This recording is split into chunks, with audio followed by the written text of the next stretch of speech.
পাকিস্তানের বিরুদ্ধে একতরফা আগ্রাসনে 6টি যুদ্ধবিমান হারানো, ক্ষেপণাস্ত্র হামলায় ব্যর্থতা ও সামরিক পরাজয়ের মুখোমুখি হয়ে এখন কূটনৈতিক পথে ফিরেছে ভারত। পাকিস্তানি সংবাদ মাধ্যম জিও নিউজের খবরে এমন দাবি করা হয়েছে। প্রতিবেদনে বলা হয়েছে, যুদ্ধ পরবর্তী পরিস্থিতি সামাল দিতে নয়াদিল্লি এবার কৌশলী কূটনৈতিক তৎপরতায় নেমেছে। গঠিত হয়েছে 7টি সংসদীয় কূটনৈতিক দল, যেখানে ভারতের প্রধান রাজনৈতিক দলের সদস্যরা রয়েছেন। এসব দল জাতিসংঘের নিরাপত্তা পরিষদের স্থায়ী সদস্য সহ গুরুত্বপূর্ণ মিত্র দেশগুলো সফর করবে।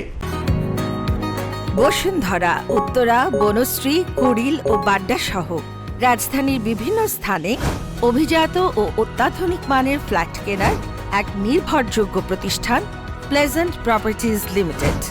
তাই আপনার স্বপ্নের আবাসনের জন্য আজই যোগাযোগ করুন। Pleasant properties limited, where destiny matches eventually.